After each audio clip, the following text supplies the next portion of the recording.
Okay. So let's talk about our devotional this morning. And it's all about,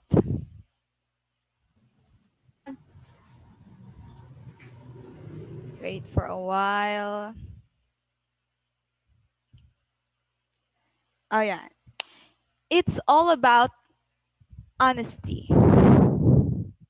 Kisa may honest dire, be? Raise your hand. Kisa honest dire. Ako lang? Ako honest dire? Dabi?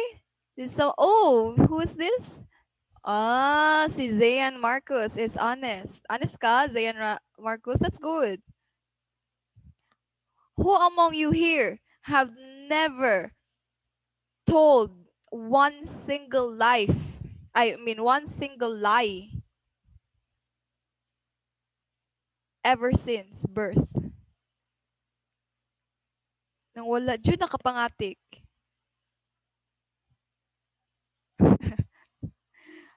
Usahay honest? Usahay dili? Uy, nga naman na. Let's talk about honesty as a call for you by God. Okay? Our key text this morning is found in the book of First Samuel, chapter 12, verses 1 to 7. It says here, no, ano lang yan, 1. It says here, cheating builds suspicion. Honesty creates trust. Diba? For two sentences, we have a profound meaning, and it means the whole world to some people. Okay? One sentence, cheating builds suspicion.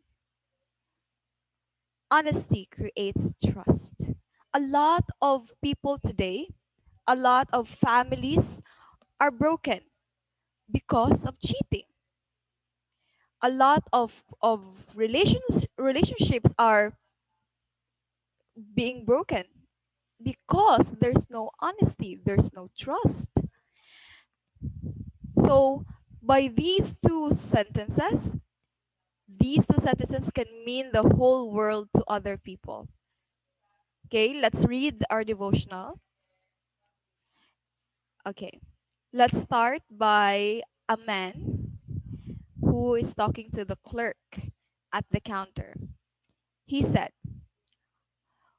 "Oh, you gave me too much change. Daghan kaayo imong nahatag, sobra ang kambyo." Ano siya? "You gave me too much change," he said to the clerk at the counter. And the girl said, "Are you sure?" She replied. "Look in my hand," he said. "There is $1 too much." So naay, pila man ang dollar? 50 pesos. Okay? $1 is equivalent to 50 pesos in the Philippines. So the man said there is a 50 peso too much. Sobra og 50 pesos. Pangutana, have you experienced that kind of situation? Na-experience ba na ninyo? Na sobra ang gihatag sa tindera? Noof, have you experienced that? Noof? Wala? Sure? Ma'am. Wala? Who experienced that one? For 5 points. Daw be, kung naabay mo share, kung naanay ihatag nga points. Isa may naka-experience. Ang pangutana, inyo habang giuli. O, Gab. Giuli ba nimo ang kambyo, Gab? Gabi. Kadis. Wait lang, asa man ni si Kadis? Ito si Kadis. Kadis, you said you have Yes. experienced that one. Did you give Yes, back ma'am. the change? Yes. Sure? Yes. Sa kasa ka lang sa kantin. Sa kantin? Mm. Oh, that's good. Good job. I hope you're honest. Okay, thank you so much, Gab. That's good if you give back the change. You know, I've experienced that one. There was this time that I did not notice the change was actually too much. But I'm already far kay ano man to sa mura matug na ko sa Davao ato. And I was in San Pedro, I guess. Yes. I was in San Pedro and I could no longer go back. So what can I do? I just keep the change. But for some instances, I hope you give back the change. Okay? So honesty is everything. Okay? In this world where um where technology arises, kanang ano ba? Technology we are already in a technology oriented world. Okay? Information is easily accessed. It's hard for honesty right now. 'Di ba? There are a lot of fake news. There are a lot of scammers compared to the past. Okay? Masanaghan ang mga bakakon. So as a Christian, it's very important that you set a standard. You can be, different from those from the world. No? A light from in this world. A salt in a in this world. 'Di ba? Mabutang ingo sa Bible. So the girl, let's continue the story. The girl smiled and the clerk smiled and said, "Thank you." Most people would not have said a word, 'di ba? So when Samuel, who knows Samuel? He is a character from the Bible, the priest, right? Okay. Do you know Samuel Romo? Pare, di ba na siya? Tama ba ko? Yes, ma'am. Okay. Thank you.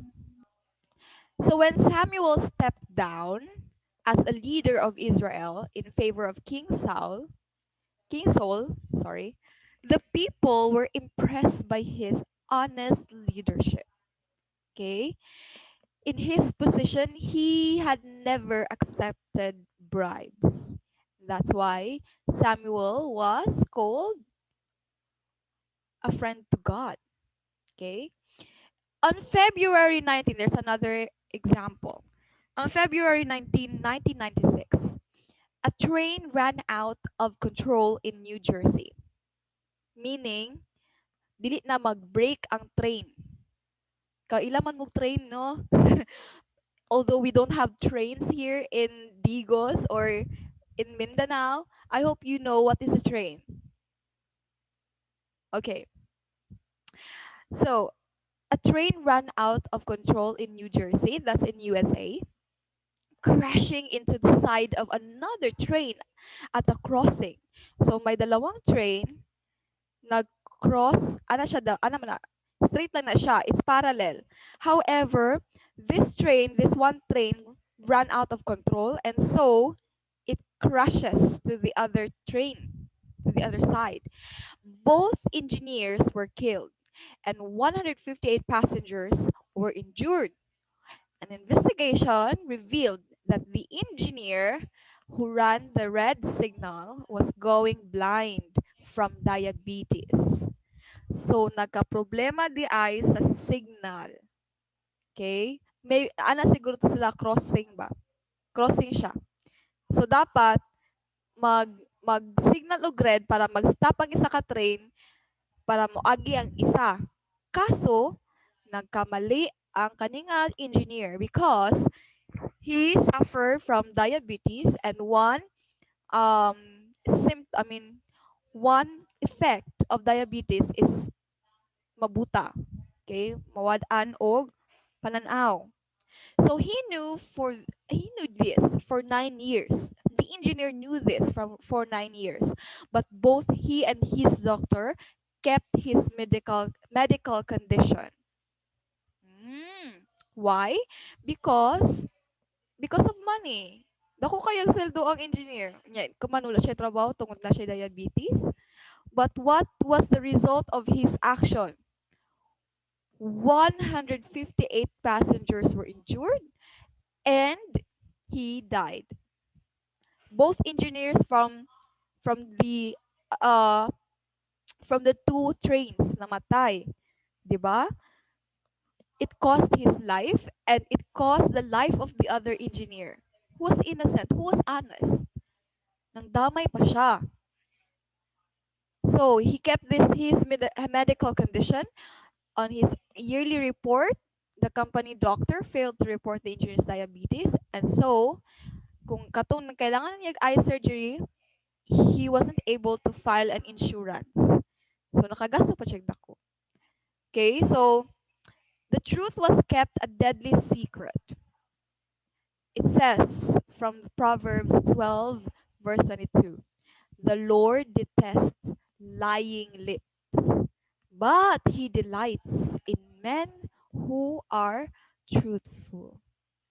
Okay? I hope God will delight in your presence while you live and work for his ministry. Okay? Let's be honest. Honesty is the best policy. You may not know what will, it's the effect, the result, just like the engineer. For 9 years, nagasigi siya pangatik. He did not, he did not receive the consequence right away. Wala ang consequence dayon. However, when when the result, when the consequence of his deception happened, life were lost. Lives were lost. So I hope kung nangapangatik mata karon, I hope na dili na siya hulaton nato nga moabot sa ing ana nga result, no? Na kinabuhi na ang mawala. Okay? Moingon kagmay lang man akong pangatik, syaro ano jud maabot jud sa kanang kuan, maabot jud sa kanang mamatay. Uy, gamay na atik, it can cause a huge problem. Why would you want problems? Just be honest. And I know there are times when we are scared to get hurt and so we lie, especially if nakabuak ka sa plato or sa baso nga mahal kaayo, 'di ba? Mo na yung mama, kinsa nakabuak ka ni? Tugan, kinsa nakabuak ka ni? Yung mga tik dayon mo. Umot kasi nakabuak ka na, wala ko kabalo. It may not have an effect today. But when the time comes, mo na siya no ang may tabuan na maanad ka og sigig pangatik. Unyag manarbaho na ka. Patay, manarbaho na ka. Imuhang ngatik na ka dito sa imuhang bossing. Wala, imuhang trabaho mawala, imuhang panginabuhi mawala, dili pa jud ka masaligan. Okay? So, practice honesty as early as now. Right now. Okay, let's continue. So I hope this will be your prayer. Okay, let's read everyone. Wait lang. I-unmute ko muna kayong lahat. How to unmute you all?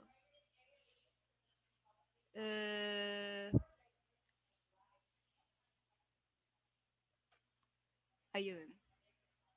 Okay.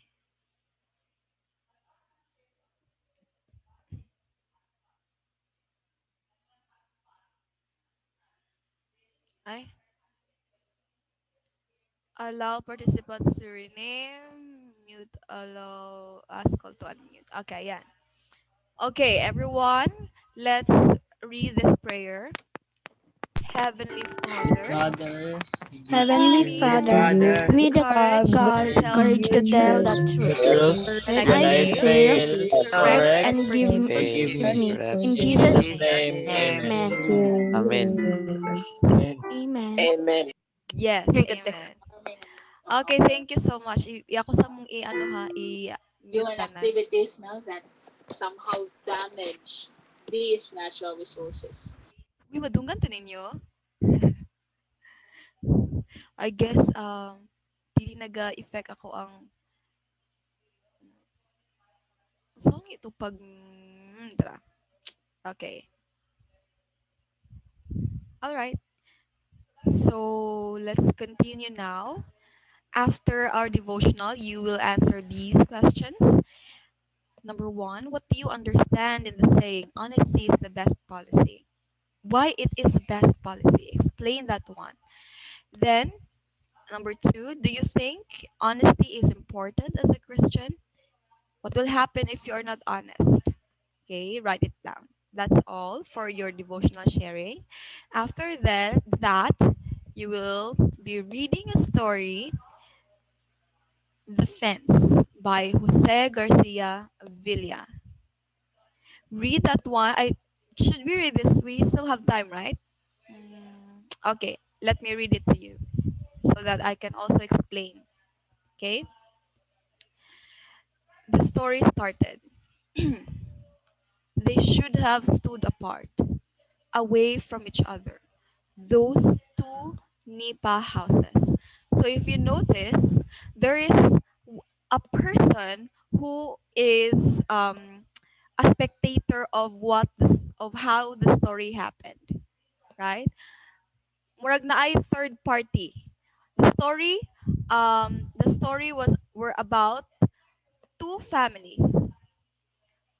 Again, the story were about two families, their dispute, ilahang kagubot, and then there's this one spectator. We can say that that spectator, kanang nagtanaw sa ilaha, is a neighbor nila.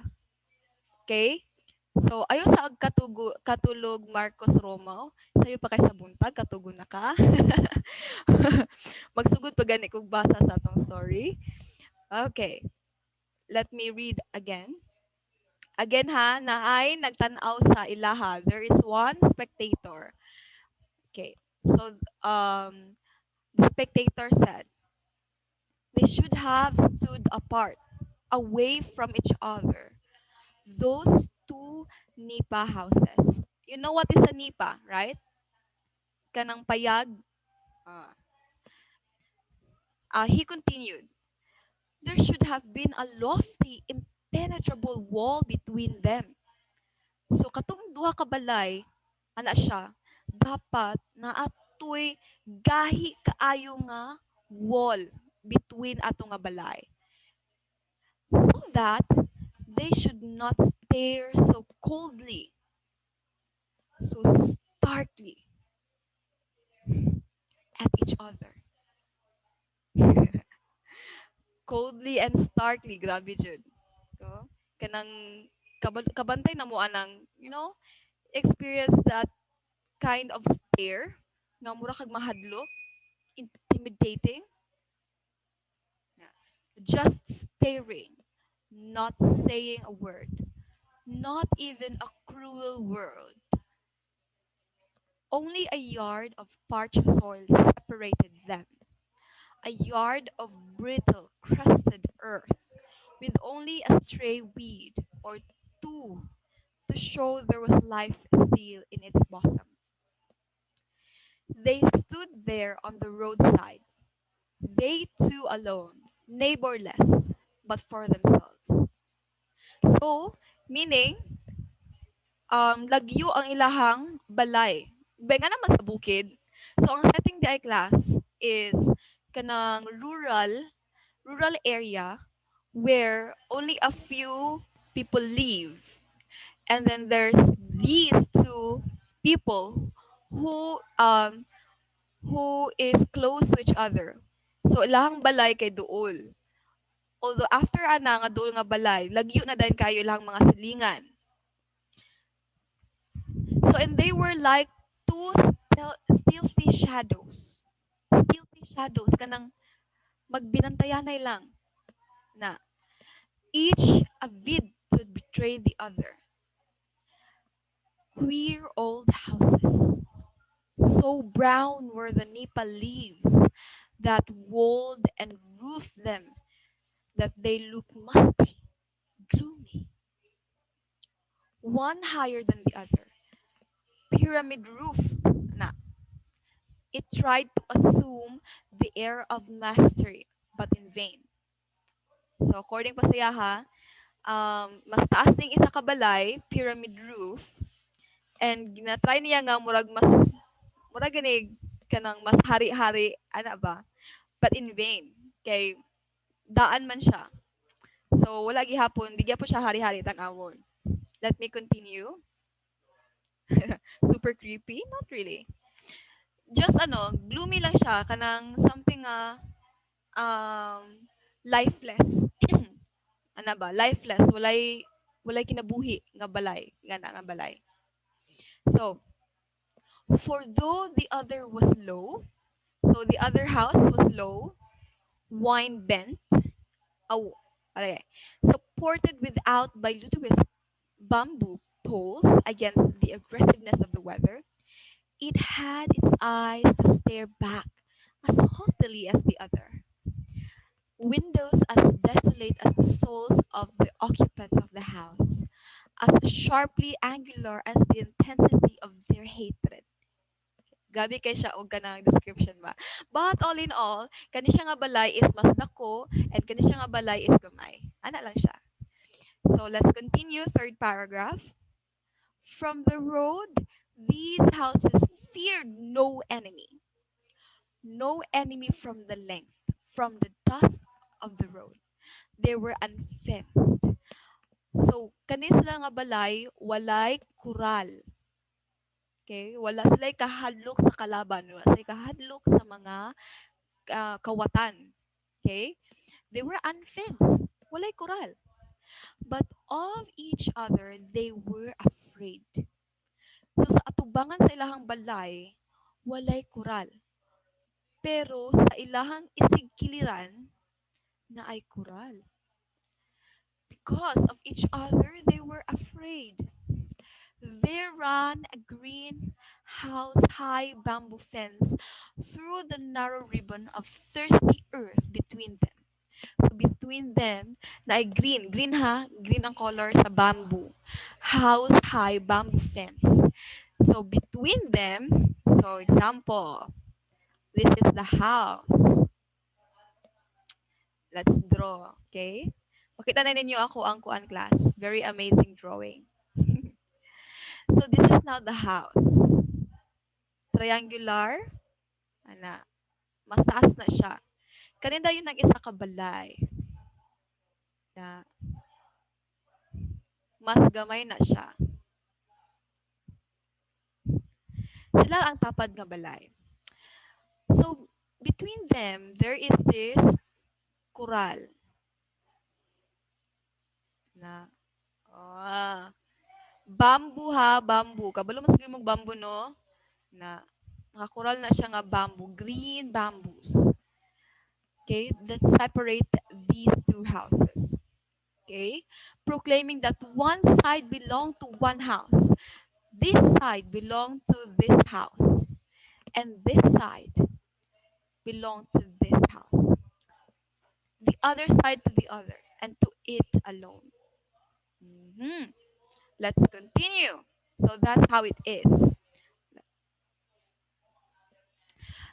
So let's continue.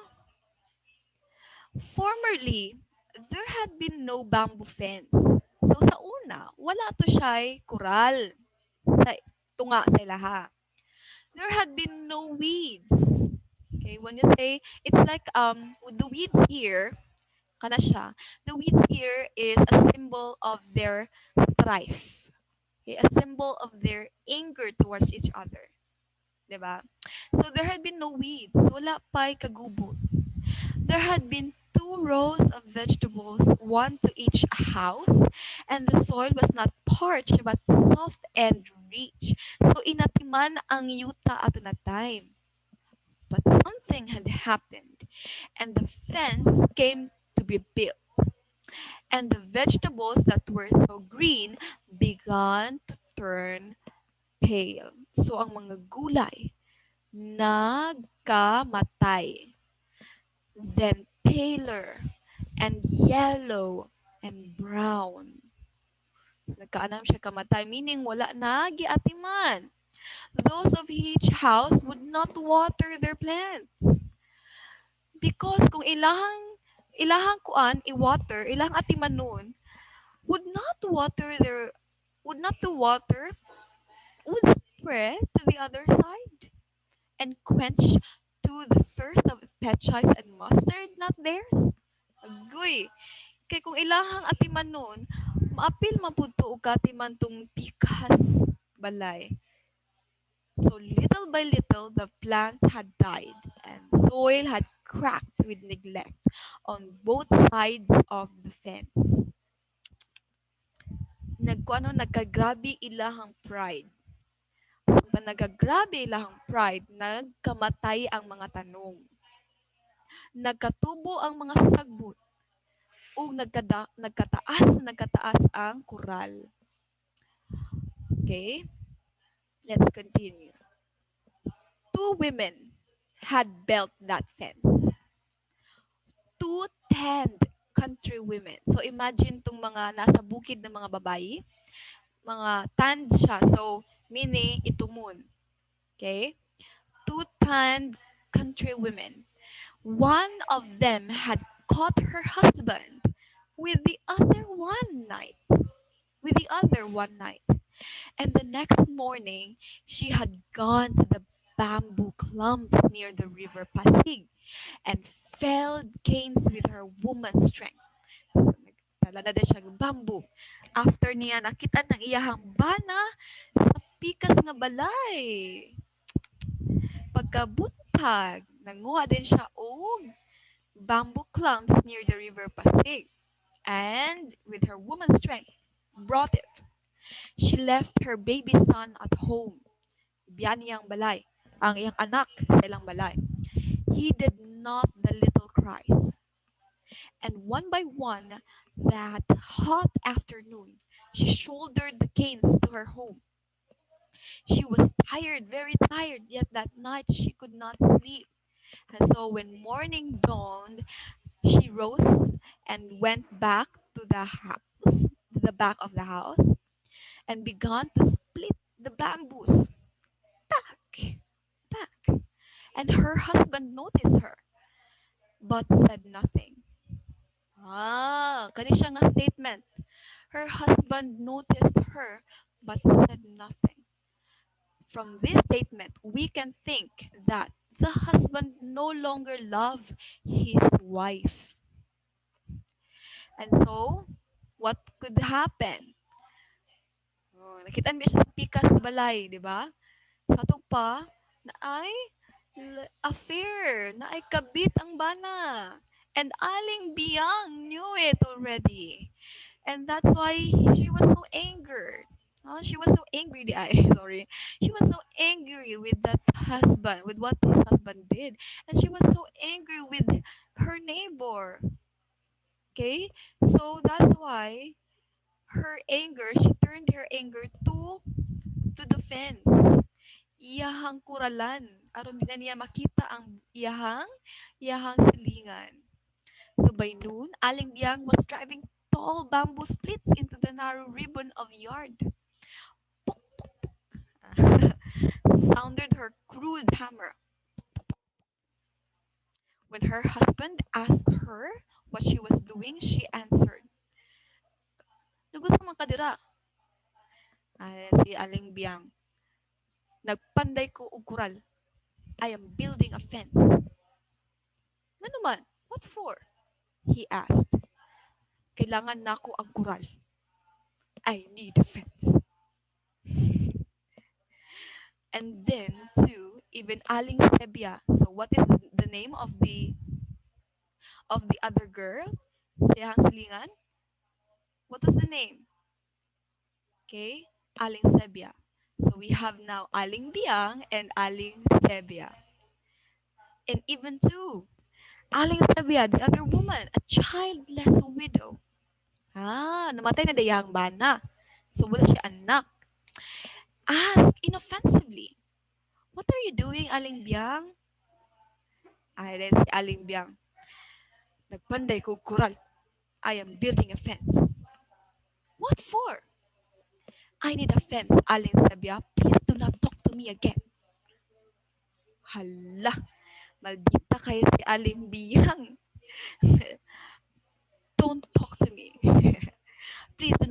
me again. Hala. And with that, Aling Sebia had felt hurt. Nasakitan si Aling Sebia. And out of spite, she too had gone to the bamboo clumps to fell canes. After she had split them, si Aling Sebia po nagtawid na po og koral. Tried though she was, she began to thrust them into the ground. Pak! On the same straight line as Aling Biang's, but from the opposite end. Okay, so itong i-drawing unsa na hitabo. So mo ni siya nahitabo class. Si Aling Sebia na siya. Oh, kay gwapo sa kong drawing. Di ang aside, na yung balay, di ba? Na nagbutang na siya og koral. Na okay, tana siya koral dira. Mo na ang ilahang linya. Si Aling Sebia pod, si iyang kalagot kay kuan kay si Aling Biyang maldita kayo. Si Aling Sebia pod. Itong ikuan si Aling Sebia taas mo. Ana, nagbutang po siya sa pikas end to the other side. Kagwapo sa kong drawing. Mo na rin ang balay. Kasi mo na yung sigig chat. Gold digger? Yun ka. Okay, so mo na siya. Nahitabo, class. So the building of the fence progressed from the opposite end. The building of the fence progresses from the end centerward. So samtang nag-build sila, naabot na sa tunga. And Aling Biang drove in the last split. And the fence completed. Nakompleto na nailahang koral. Oily perspiration. Gipaningot silang tanan. Wetting the brows of the two young women. They gazed pridefully at the majestic wall of green that now separated them. So, sila. Nahuman ka lagi. Not long after the completion of the fence, Aling Biang, let me erase everything. Sorry. Okay. Aling Biang's husband disappeared and never came back. Aguyahanan ni Anto yang bana. Nawala yang bana. Aling Biang took the matter passively. Wa siya nakialam. Bahala ka dira, banaha ka. Nanikas pa ka nako. Na ikaw man pangitaon ti ka. In your dreams. Atik lang. Wala na ingon sa Aling Biang ato ha. Pero mo to siya passively. She did not care and made no effort to find him. So, she had become a hardened woman. Kanang babae nga sa iyahang kasakit, siyang kasing-kasing, wala na siya pagbati. Hardened woman. The fence hid all the happenings in each house from those who lived in the other. The other side was to each a beyond, dark in elemental prejudice, and no one dared encroach on it. So the months passed, and each woman lived as though the other were non-existent, as if walay nag-exist na balay sa pikas. But early one night, from beyond the fence, Aling Biang heard cries from Aling Sebia. Unsa na siya? What happened? Naghilak si Aling Sebia sa pikas balay. Unwilling to pay any heed to them, she extinguished the light of the petrol kinki. Kabalo mo ang petrol kinki? Kanang kuan, kanang ilahang suga sa una ba? Kanang sa bukid na gas unya na ay sa ganoy kanang tela. Oh, tela niya mo na siya battle na siya. Ngani. Battle na siya. Na unya na ay gas dira. Karon sa naay kuan diri kanang tela. Kanang tela mo na mag-absorb sa gas para mag-create og fire. So mo na suga. Okay? Kung naka-experience mo ana sa bukid, dagan kay na sa bukid. Okay? Mo na siya ang ginatawag na petrol kinky. Na adre, maayo na sa inyo adra bear. Petrol kinky na siya. Okay? And laid herself down beside her child. Okay? Again ha, si Aling Biang has a son. Na siya'y lalaki nga anak. Okay. But in spite of all, the cries of the other woman made her uneasy. She stood up, went to the window that faced the fence, and cried from there, "What is the matter with you, Aling Sebia?" Sebang lagi ni. Sorry. Okay, let's sa iyahang kabalaka, gi set aside niya iyahang kalagot kay Aling Sebia o giduol niya dito. Okay? She stood up, went to the window that faced the fence, and she shouted, "What's the matter with you, Aling Sebia?" Faintly from the other side came. And then si Aling Sebia, "Aling Biang, please go to the town and get me a hilot midwife kanang manghihilot sa tawag na kanang mga panganak ba midwife masahilot ang Bisaya. What do you need a hilot for? Ana si Ax, ana si Aling Biang. And Aling Sebia said, "Oy, sorry." Aling Sebia said, "I am going to deliver a child. Aling Biang, and I am alone. Please go fetch a hilot." Agkuy kabuntis di ay si Aling Sebia. Who do you think is the father of her child? Aling Biang stood there by the window a long time. She knew when whose child, sorry. She knew whose child it was that was coming as the child of Alexandria. She stood motionless. The wind brushing her face coldly. What did she care of Aling Sebia was to undergo childbirth? Manganong magbala ka mo ko sa iyaha kung manganak siya. Nga, nang nikas man siya sa akong bana, nabuntisan pa jud siya. The window blew colder and pierced the thinness of her shirt. She decided to lie down and sleep. Wala siya nanawag og hilot. Her body struck against her child's as she did so, and the child moaned. Siyang kasuko. Gusto kayong paghigda ba? Og naigo niya yung anak ng lalaki. Og inilak yung anak. Saan ka ma? The other child too could be moaning like that, like her child. Lagoy, from the womb of Aling Sebia, the wrong womb. Ang mali nga tiyan. Dapat iyaha tong anak. Hastily, so nakonsensya si Aling Biang. Aling Biang stood up, wound her tapis, nagtapis siya, around her waist, covered her shoulders with a cheap shawl, na, ay sa iyang waist di ay, nagtapis siya sa iyang waist, o nagkuha siya sa iyang shawl, na then, naghilak na dayon ang iyaha, si Aling Sebia. The cry that called her, the cry of life. Ang ana. She descended the bamboo steps. They creaked in the night.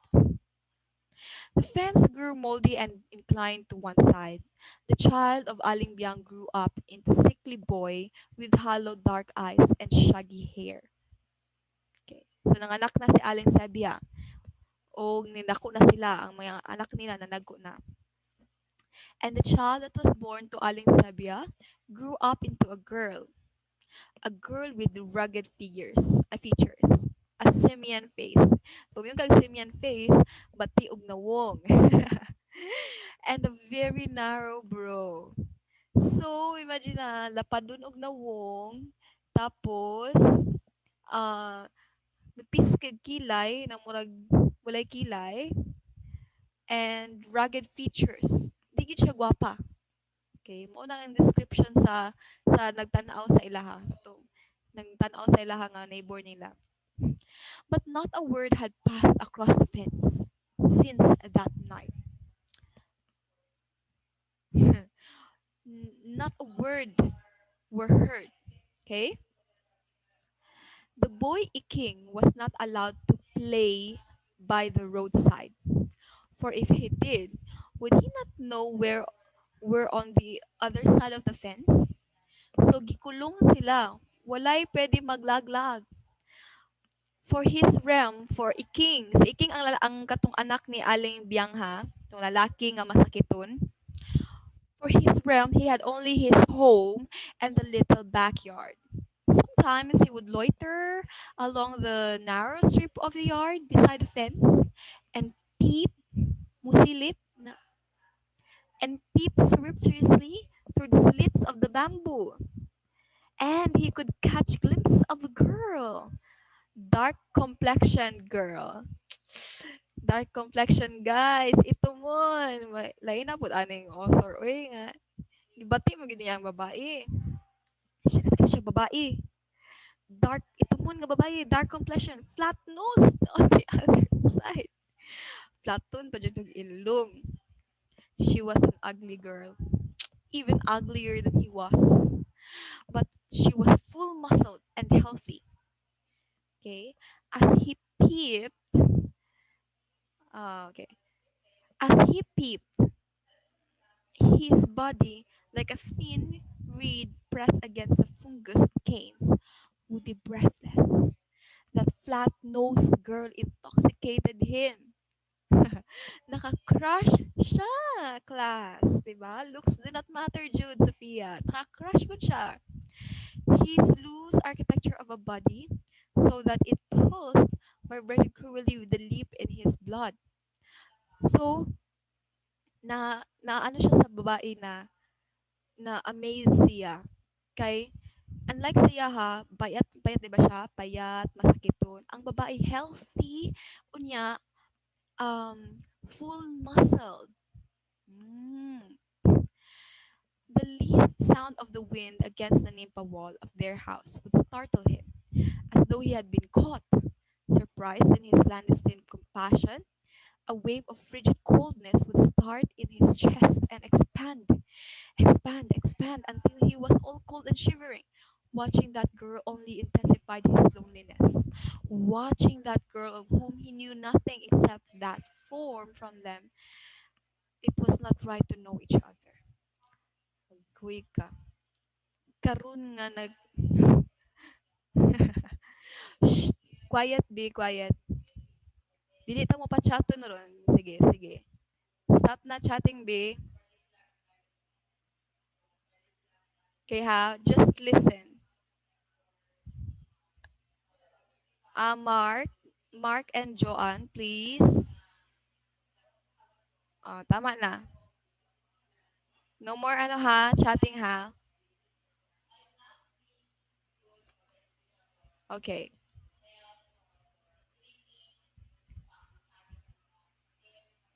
Okay na? Magtay na pa mag-chat ha. Okay. Listen. So watching that girl intensified his loneliness because he could never, even talk to the girl. Kaya ginabawalan man sila. And when his mother caught him peeping, she would scold him. And he would turn quickly about, his convex back pressed painfully against the fence. Ano siya? Ano siya sa fence? Did I not tell you never to peep through that fence? Go up! Paingon ko nga, dili ka magtanaw dra sa kural. Sa kanilay. Go up! And he would go up without answering a word. because the moment he tried to reason out things, prolonged coughs would seize him and shake his thin body unmercifully. Mag-ubo siya, mag-ubo-ubo kung magrason pa siya. So at night, as he lay on the bamboo floor, notes of a guitar would reach his ears. Naiga gitara.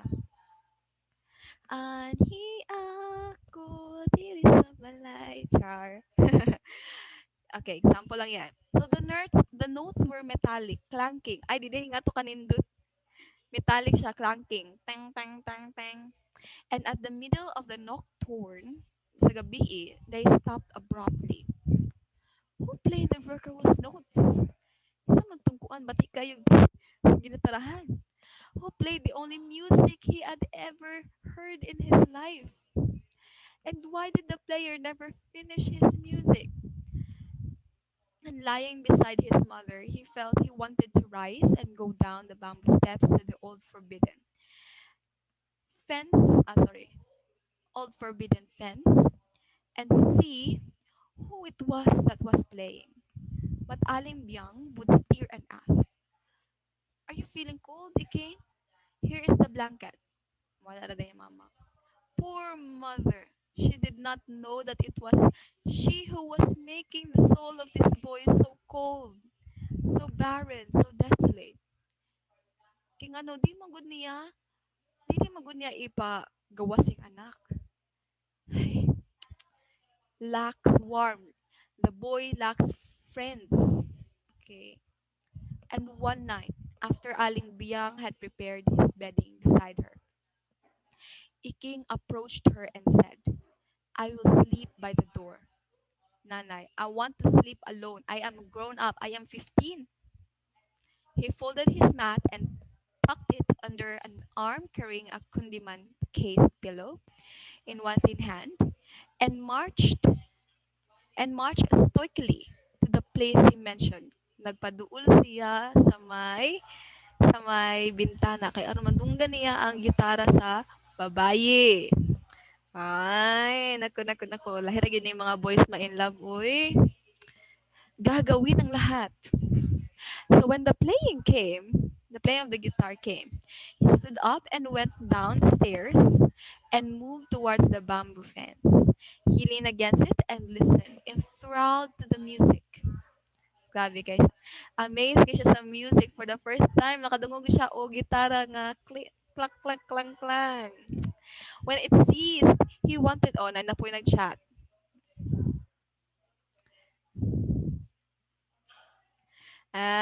Mark, warning ha.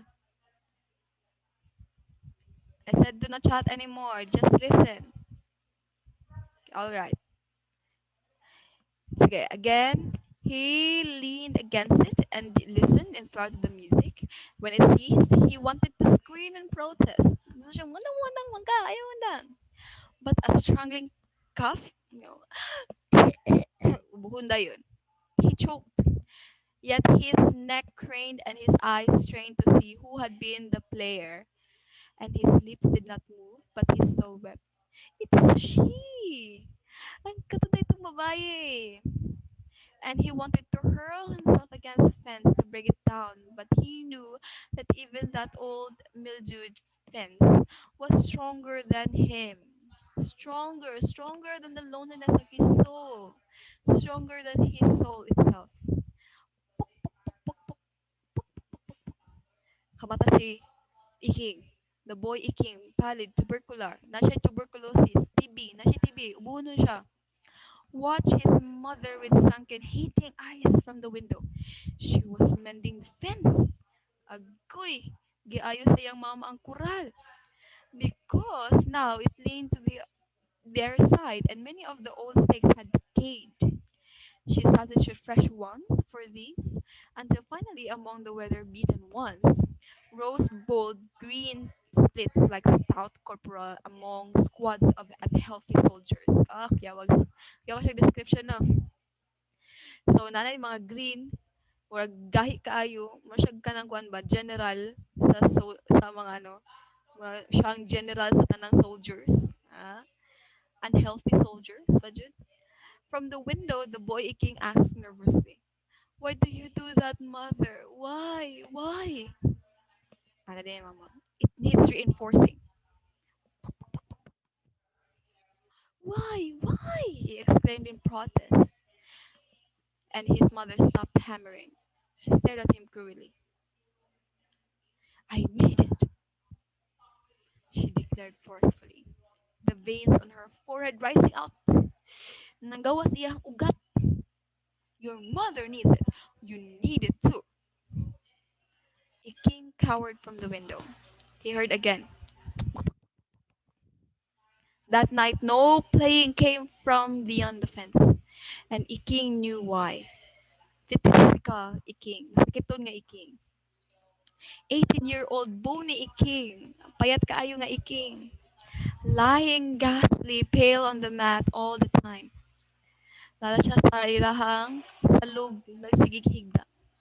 Waiting for the music from the other side of the fence that had stopped 3 years ago. 3 years na ang nilabay. And tonight was Christmas Eve. So 15 years old si Iking, plus 3 years, 18 years old na si Iking. Iking's Christmas Eve. He must be happy tonight. He must be made happy tonight. At one corner of the room, his mother crooned to herself. A Biblia was on the table. Na Bible! But no one read it. They did not know how to read. But they knew it was Christmas Eve. Kabul sila nga Pasko. Aling Biang said, "The Lord will be born tonight." Okay? So wala sila knowledge sa Bible. And they believe that on Christmas Eve, it's the birth of Christ. But we know, Seventh-day Adventists, we know that it's not. So, let's continue. "The Lord will be born tonight," echoed her son. "Let us pray, Iking." Iking stood up. His emaciated form looked so pitiful that his mother said, "Better lie down again, Iking. I will pray alone." Naluoy ang mama kay wala, murag ka matino na gid si Iking. And so, but Iking did not lie down. He moved slowly to the door and descended into the backyard. His mother would pray. Could she pray? His soul asked. He stood motionless. Kani siya ang pasabot niya kay si girl. Una-una siya while nasa likod silang balay. Gaampo kaya siya, no? Di pa po niya malimtan si girl. His soul asked. He stood motionless. And then he saw the fence.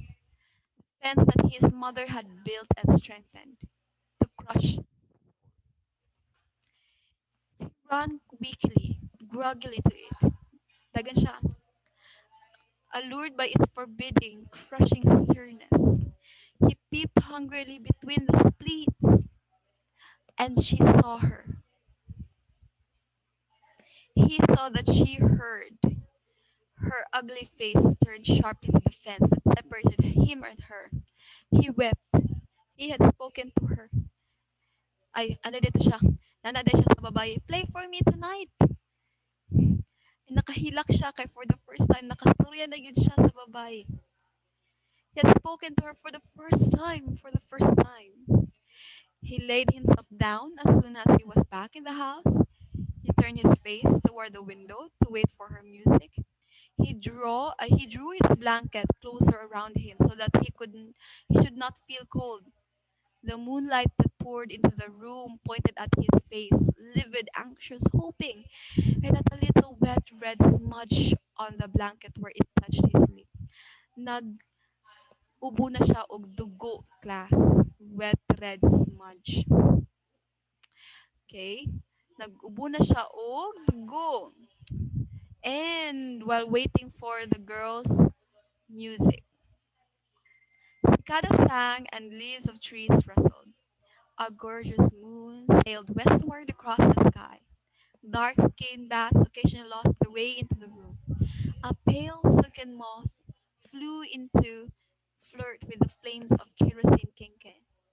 And the cicadas had tired of singing. Kanang cicadas, kanang saba sa gabi eh. Labi na pag naka sa bukid. Na yung mga Sikada sana. Sabakay na sila. The moon was far above its zenith now. The bats had found their way out of the room. The moth now lay signed on the table. Besides, he realized now that the fence between their houses extended into the heart of this girl. The Lord is born, announced Aling Biang, for it was midnight. He is born, said her son. His ears still ready for her music, because the fence did not run through his soul. The moon descended. At 2 a.m., Iking's eyes were closed and his hands were cold. His mother wept. Eyes were closed and hands were cold. Meaning, namatay na si Iking. Iking died. His mother wept. Hilak iyang mama. His heart beat no more. 2:03 a.m. Only a few minutes after the death of Iking. And from beyond the fence came the notes of a guitar. Karon pa Jude. Karon pa na-play ang music. Namatay na si Iking. Nagulat unta si Iking. And so, when the girl played, Aling Biang stood up from beside her son, approached the window, stared accusingly outside, and said in a low, resentful voice, "They are mocking. Who would play at such a time of mourn as this? Because my son is dead." Lagot gihapon sa Aling Biang. Ano sa Aling Biang? Eh, puno kalagot.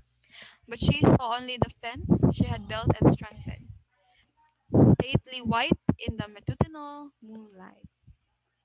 And that's the end of the story. Ay, nako class. Alas 10 na. Mag-chapel period pa muna. Ba mag-chapel ron? Let me ask. Wait lang ha. Let me ask. Rods? Rods? Ano si Rods? Habang may ano ron, Rods? Chapel? December 4 pa, ma'am. Wala chapel ka ron? Wala. Sure? Oo. Okay, thank you, Rods. Shall we discuss lesson? Is this siya lesson 1 ha? Lesson 3 ni siya. Sorry, namali. Shall we discuss or kamo na lang bahala magbasa? Chat. Okay, you can chat now. Tell me if I still have to discuss this. Paraphrasing and summarizing. Sige, mag-discuss na lang ko for 5 minutes. Okay, time check is 10:05. Let's discuss and let's finish this by 10:10. Uh-huh. Okay, so let's discuss and let's talk about paraphrasing and summarizing. What's the difference? Okay, are they the same? Let's read. Paraphrase, class, and summary are different writing strategies that ask you to put what the author said in your own words. Okay? So, kung mo ni ang gisulti sa author, after you read it, this kung gusto ka i-paraphrase na siya, you have to write it according to your own words. So according to your own understanding. This can help you. Why do we have to do this? Okay? This can help you better understand what the writer is saying so that you can communicate that message to your own reader or to your friends if you want to share the story or you want to share something to your friends, okay? Without relying only on quotes. So paraphrases are used for short passages and specific claims in statement of the author, while summaries are used for entire pieces and focus on capturing the big picture of an argument. So ang paraphrase is for short passages. Okay? Kanang mga ano lang, short statement lang, mga 2 to 3 sentences sa author. And you want to borrow what he or she said, paraphrase it. Okay? All right. So, kung summaries, okay? If you will be using summaries, this summary is used for an entire piece. Okay? Entire na siya nga paragraph, entire story i-summarize nimo and focus on capturing the big picture of the story or the argument. Okay? So, muna siya ang difference sa paraphrase and summary.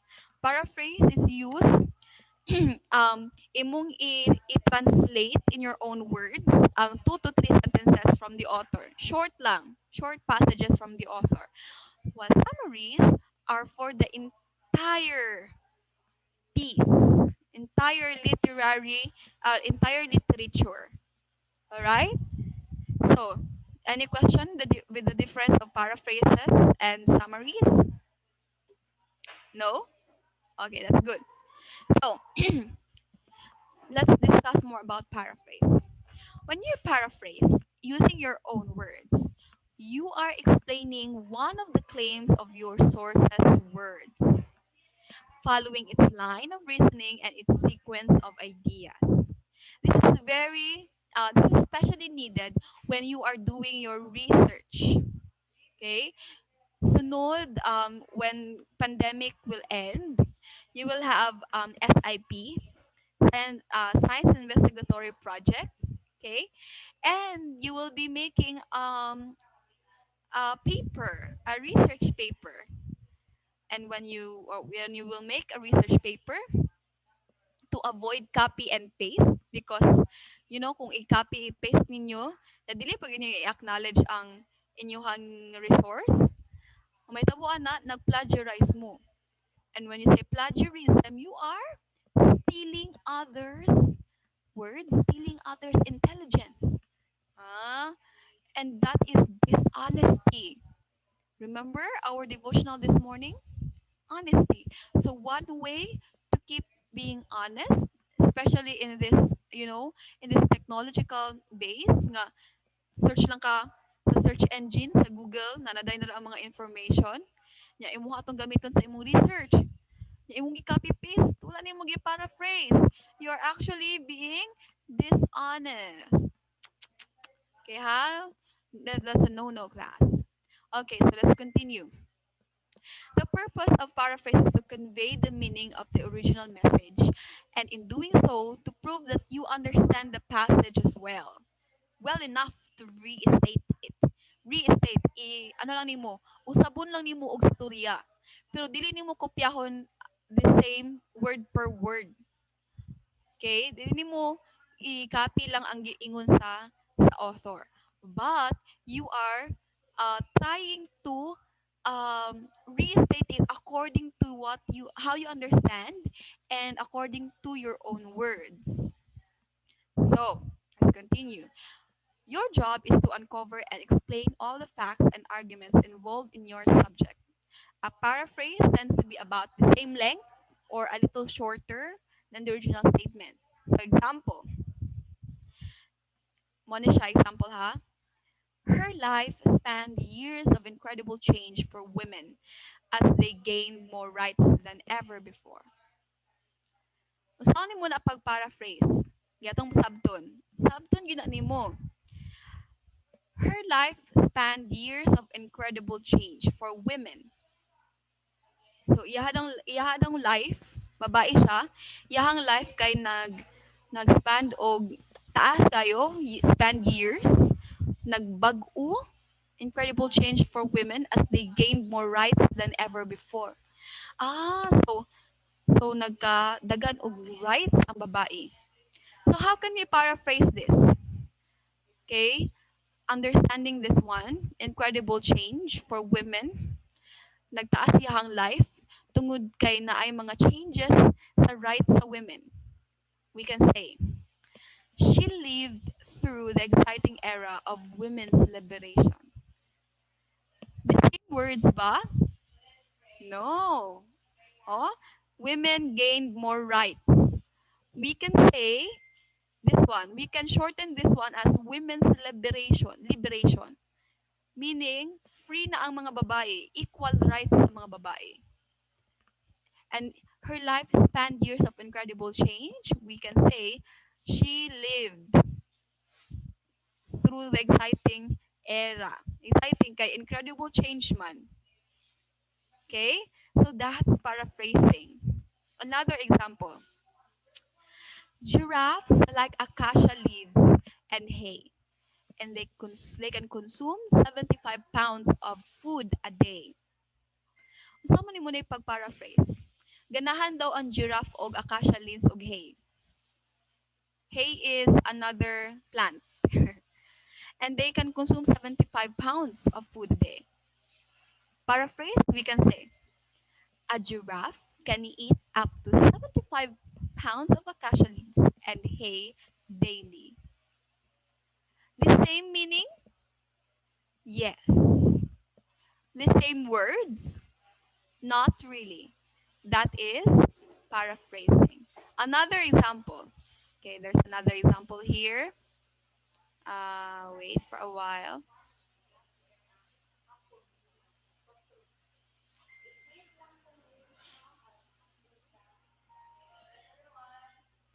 All right. Symptoms of influenza include fever and nasal congestion.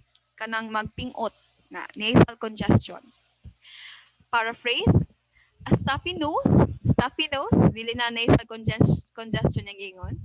A stuffy nose and elevated temperature, fever, are signs that you may have the flu. So that's paraphrasing, okay? You restate the words according to your own words. Okay? Any question? Do we have questions here? Ay, nanay program? I see. Okay. So summary is very easy. Summary again covers the main points of the writers in your own words. And what you have to do to summarize is to get the main idea for each paragraph. Get the main idea. And then the supporting details of those main idea. And then the conclusion of the story. Ana lang siya. Dili na nimo kailangan kopyahon tanan story. Kuha na to nimong main idea as nagdagan without disrupting the flow of the story. Ha? So that's all for this. There's an example. You may continue reading it, and there's this one. After that, I want you to read the story of the fence again and answer these questions. And then after that, we apply and create. Okay? So that's all for this. That's all for this morning. Thank you so much for your presence, and thank you for participating in our discussion. Please go now to your Facebook page, sa Junior Academy Department, because there's a program that you have to attend to. Okay, follow instructions. Do not comment insensitive words. Klaro ba? Uranians ha? Especially Uranians. I want you to be respectful and I want you to be sensitive to your words. Sundog mo sa inyong beautiful teacher. Okay? Okay. So that's all for this morning. Thank you so much for coming here. Let's pray now. Let's all pray, everyone. Dear God in heaven, we thank you so much, Lord, for the wonderful day that you've given to us and for the blessings, for guiding us and giving us knowledge, wisdom as we had our discussion this morning. Lord, may you continue to keep us from harms and dangers, to keep our lives as we had a wonderful day today and as we prepare for the Sabbath tomorrow. All these things we pray, Lord. We ask for forgiveness from all of our sins. In Jesus' name we pray. Amen. Okay, that's all for today. Goodbye, everyone.